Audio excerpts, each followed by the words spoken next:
Kênh YouTube Cuba Quốc đảo xinh tươi. Xin chào các bạn. Sáng ngày 17 tháng 7 năm 2026, Liên hiệp các tổ chức hữu nghị thành phố Hồ Chí Minh phối hợp Hội hữu nghị Việt Nam Cuba, thành phố Hồ Chí Minh tổ chức họp mặt kỷ niệm 73 năm cuộc tiến công pháo đài Moncada, ngày 26 tháng 7 năm 1953, ngày 26 tháng 7 năm 2026. Sự kiện có ý nghĩa đặc biệt trong lịch sử cách mạng Cuba. Ngày 26 tháng 7 năm 1953, dưới sự lãnh đạo của Fidel Castro, lực lượng thanh niên cách mạng Cuba đã tổ chức tiến công pháo đài Moncada tại Santiago de Cuba và doanh trại Carlos Manuel de Céspedes tại Bahía Amor. Cuộc tiến công không đạt được mục tiêu quân sự, nhiều chiến sĩ cách mạng hy sinh hoặc bị bắt, nhưng đã trở thành dấu mốc mở đầu một giai đoạn đấu tranh mới của cách mạng Cuba. Fidel Castro sau đó bị xét xử, và tại phiên tòa đã tự bào chữa với bài phát biểu nổi tiếng, kết thúc bằng câu nói, lịch sử sẽ minh oan cho tôi. Ngày 26 tháng 7 sau này được lấy làm tên của phong trào 26 tháng 7 do Fidel Castro lãnh đạo. Từ Moncada, trải qua những năm tháng đấu tranh và cuộc chiến tranh du kích tại Sierra Maestra, cách mạng Cuba đi đến thắng lợi ngày 1 tháng 1 năm 1959. Phát biểu tại buổi lễ, Phó giáo sư, tiến sĩ Trương Thị Hiền, Chủ tịch Hội hữu nghị Việt Nam Cuba, thành phố Hồ Chí Minh nhấn mạnh cuộc tiến công Moncada đã thắp lên ngọn lửa đấu tranh cách mạng, mở đường cho thắng lợi của cách mạng Cuba. Sau 73 năm, tinh thần Moncada vẫn là biểu tượng của lòng quả cảm, ý chí kiên cường, niềm tin vào chính nghĩa, sức mạnh đoàn kết và quyền tự quyết của các dân tộc. Bà Trương Thị Hiền khẳng định, quan hệ Việt Nam-Cuba là biểu tượng đặc biệt của tình đoàn kết quốc tế trong sáng, thủy chung.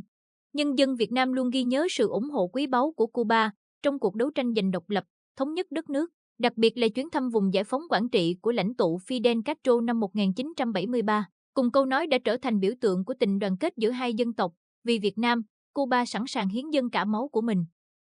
Bà Trương Thị Hiền khẳng định, tiếp nối truyền thống hữu nghị đặc biệt giữa hai dân tộc, Hội hữu nghị Việt Nam Cuba thành phố Hồ Chí Minh sẽ tiếp tục đẩy mạnh các hoạt động giao lưu văn hóa, giáo dục thanh niên, góp phần đưa tình hữu nghị Việt Nam Cuba đến gần hơn với thế hệ trẻ. Một trong những hoạt động đang được hội tích cực triển khai là chương trình Mặt trời không biên giới, sáng kiến được phát động vào tháng 7 năm 2025, nhân kỷ niệm 72 năm cuộc tiến công pháo đài Moncada và hướng tới kỷ niệm 65 năm thiết lập quan hệ ngoại giao Việt Nam-Cuba. Chương trình vận động các tổ chức, doanh nghiệp và cá nhân đóng góp nguồn lực, lắp đặt hệ thống điện năng lượng mặt trời cho các trường học tại Cuba, góp phần cung cấp nguồn điện phục vụ việc dạy và học, trong bối cảnh quốc đảo này còn gặp nhiều khó khăn về năng lượng. Ngay tại lễ phát động, chương trình đã tiếp nhận hơn 1,63 tỷ đồng từ các doanh nghiệp và nhà hảo tâm. Đến cuối năm 2025, ban tổ chức đã trao biểu trưng 15 hệ thống điện năng lượng mặt trời để lắp đặt tại các trường tiểu học ở Cuba.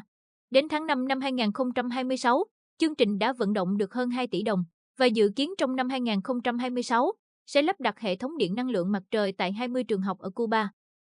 Không chỉ góp phần giải quyết nhu cầu năng lượng thiết yếu phục vụ giáo dục ở Cuba, Mặt trời không biên giới còn là một biểu hiện sinh động của tình đoàn kết Việt Nam-Cuba trong giai đoạn mới, từ sự sẻ chia trong những năm tháng đấu tranh giành độc lập đến những hành động thiết thực vì trẻ em và sự phát triển bền vững hôm nay. Phát biểu tại buổi họp mặt, Tổng lãnh sự Cuba tại thành phố Hồ Chí Minh Mauricio Alejandro Martinez Duque bày tỏ lòng biết ơn đối với 160 thanh niên dũng cảm đã tham gia cuộc tiến công Moncada và Carlos Manuel de Céspedes dưới sự lãnh đạo của Fidel Castro. Ông nhắc lại lời Fidel Castro nói với những người đồng đội trước cuộc tiến công, các đồng chí có thể giành chiến thắng trong vài giờ tới, hoặc có thể thất bại, nhưng dù thế nào đi nữa, phong trào cũng sẽ chiến thắng. Theo Tổng lãnh sự Cuba, hành động quả cảm, bản lĩnh và quyết tâm của những người trẻ tuổi thuộc thế hệ kỷ niệm 100 năm ngày sinh Jose Marti đã mở đầu cho con đường đấu tranh đi đến thắng lợi. Tinh thần của thế hệ này đề cao lý tưởng Jose Marti và vai trò của tuổi trẻ, khẳng định sức mạnh của khối đại đoàn kết dân tộc và lòng tự trọng quốc gia. Tại buổi lễ, Tổng lãnh sự Cuba cũng tri ân nhà cách mạng Ramiro Valdés Menéndez, một trong những người tham gia cuộc tiến công Moncada. Khi ấy mới 21 tuổi, ông là một trong những người đầu tiên tiến vào vòng gác số 3 và dù bị thương vẫn là một trong những người cuối cùng rút khỏi trận địa. Tổng lãnh sự Mauricio Alejandro Martinez Duque nhấn mạnh, trong bối cảnh quốc tế hiện nay, việc ôn lại tinh thần anh hùng của cuộc tiến công Moncada càng có ý nghĩa khi nhân loại đang đối mặt với nhiều nguy cơ đe dọa hòa bình và phát triển bền vững. Theo ông, trước những xung đột, vi phạm luật pháp quốc tế, xâm phạm quyền của các dân tộc và những thách thức đối với chủ nghĩa đa phương, tinh thần đấu tranh giải phóng của Moncada vẫn giữ nguyên giá trị và ý nghĩa thời đại.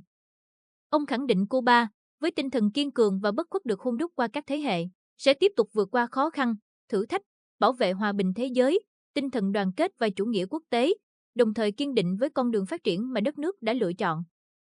Trong năm kỷ niệm 100 năm ngày sinh Tổng tư lệnh Fidel Castro, Tổng lãnh sự Cuba kêu gọi tiếp tục gìn giữ và phát huy di sản của thế hệ Moncada, đoàn kết và biến những khó khăn, thử thách thành động lực để tiến lên.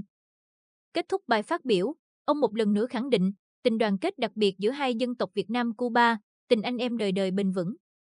Buổi lễ kỷ niệm khép lại trong giai điệu sôi động của ca khúc Guantanamera do các nghệ sĩ Cuba biểu diễn. Trong tiếng nhạc rộn ràng, các đại biểu cùng đứng lên hòa nhịp, vỗ tay cổ vũ các nghệ sĩ, tạo nên không khí vui tươi, ấm áp và thắm tình hữu nghị Việt Nam-Cuba.